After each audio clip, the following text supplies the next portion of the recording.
حمزہ कैसे भाग गया गुंदोगदो? हमजा भागा नहीं है, मैंने उसे भागने दिया है।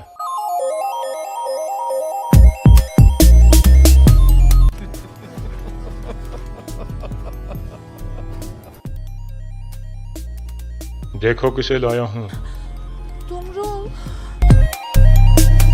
बांध दो इन दोनों को।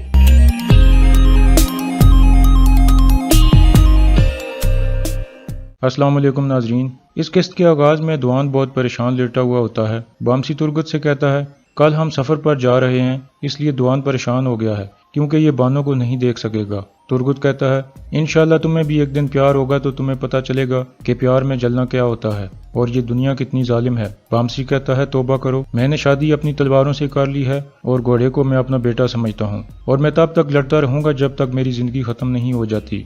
तुरगत कहता है, कल जाने का वक्त है भाई, देखते हैं किस तरह की लड़ाइयाँ हमारा इंतजार कर रही हैं। शुक्र है हमें अर्तुल भाई मिले हैं, हमें अपनी परेशानियों के बारे में सोचने का वक्त ही नहीं मिलता।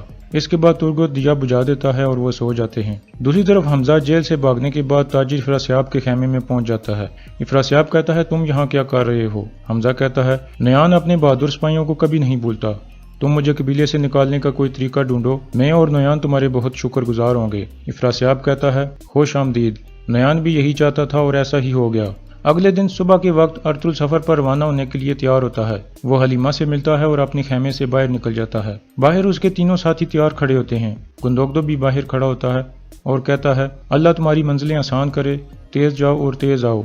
इसके बाद वो दोनों गले मिलते हैं और फिर अर्तुल और उसके साथी एक लंबे सफर पर रवाना हो जाते हैं। दूसरी तरफ ताजिर इफरासियाब भी कबीले से रवाना होने के लिए निकलता है तो मरकजी दाखिले पर गुंदोगदो उसे रोक लेता है।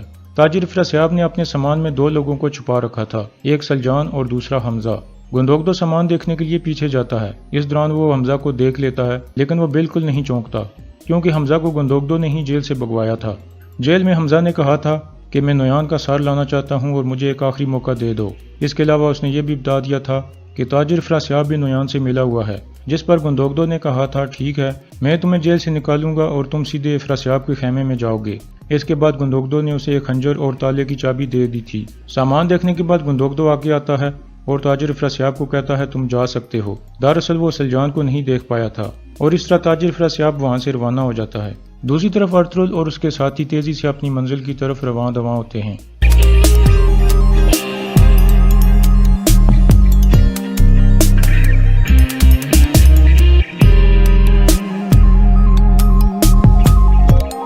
दूसरी तरफ गुमस्तकीन आयतुलन को कहता है कि ओगोज खान की मोहर के लिए काफी ज्यादा खून बह चुका है, मुझे लगता है कि अभी और ज्यादा खून बहेगा। आयतुलन कहती है, मैं हैरान हूँ कि मोहर सुंगरतेकिन के पास कैसे पहुंची। गुमस्तकीन कहता है, सादुद्दीन को पता है कि उसके पास मोहर है, इसका मतलब है कि मोहर कोनिया के महल से आई है। लाजमी सुल्तान अलाउद्दीन ने खुद ये मोहर सुंगरतेकिन को दी होगी। इतने में गोंजा गुल वहां पहुंचती है और बताती है कि हमजा जेल से भाग गया है। दूसरी तरफ अर्तुल और उसके साथी रास्ते में एक जगह रुकते हैं। दुआन कहता है, भाई आप जानते हैं हम आपके लिए मर सकते हैं। फिर तुरगत कहता है, हाँ भाई, हम हैरान हैं कि आप कहाँ जा रहे हैं। फिर बामसी भी यही कहता है तो अर्तुल बोलना शुरू करता है, भाइयों हम जगह जगह जाएंगे, हमारा सिर्फ एक मकसद है, एक ऐसा वतन जहाँ हमारा कबीला और हमारी आने वाली नस्लें सुकून से रह सकें। सफर हम करेंगे और कामयाबी अल्लाह के हाथ में है। मुझे उम्मीद है कि इंशाल्लाह हमें वो मिलेगा जो हम चाहते हैं और ये सफर उन सब सफरों से मुख्तलिफ होगा जो अब तक हमने किए हैं। हम उन जमीनों से शुरू होंगे जहाँ सूरज तुलू होता है और वहां पहुंचेंगे जहाँ सूरज गुरूब होता है।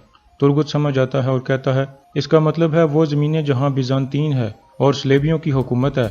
जिस पर अर्तुल मुस्कुराता है और हाँ में सारी लाता है और बामसी अल्लाह अकबर का नारा लगाता है। इतने में गायकली वहां पहुंचता है। सब उसको खुश आमदीद कहते हैं। गायकली कहता है, मैं आपके लिए खाना लाया हूँ, आप सफर में हैं इसलिए आपको भूख लगी होगी। सब खाना खाना शुरू कर देते हैं। इसके बाद गायकली अर्तुल को कहता है, भाई अगर आप बुरा ना माने तो मैं भी आपके साथ आना चाहता हूँ। अर्तुल हाँ में सारे लाता है। दूसरी तरफ तुजतेकिन अपनी वालदा की कब्र पे गया होता है। इतने में उसका सिपाही बुआज दौड़ता हुआ वहां पहुंचता है और कहता है कि हमजा जेल से भाग गया है। तुजतेकिन गुस्से में आ जाता है और कहता है, कैसे हो सकता है ये।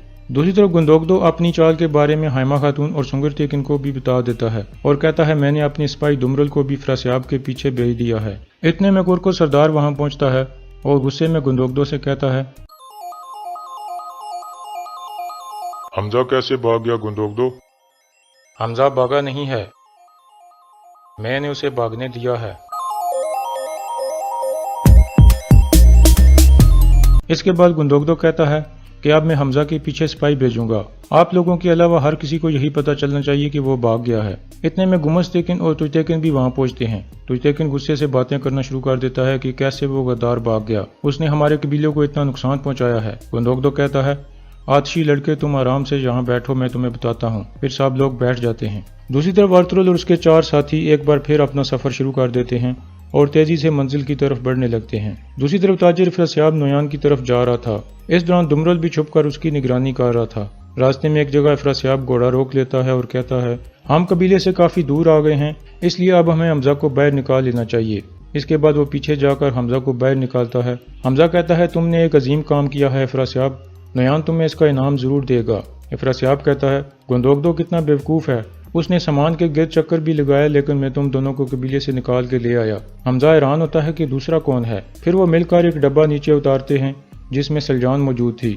دمرل بھی چھپ کر دیکھ رہا تھا لیکن اتنے میں اس کے پیچھے تانکوت آ جاتا ہے۔ سلجان باہر نکل کر ان سب کو گالیاں دینے لگتی ہے اور حمزہ کو کہتی ہے تم اپنے قبیلے کے ساتھ ایسا کیسے کر سکتے ہو، تمہارا انجام بھی کوجا بش جیسا ہوگا۔ افراسیاب اسے تھپڑ مار کر خاموش کرانے کی کوشش کرتا ہے۔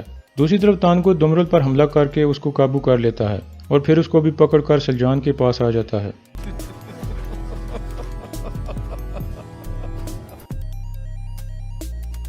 دیکھو کسے لایا ہوں، تمرل باندھ دو ان دونوں کو۔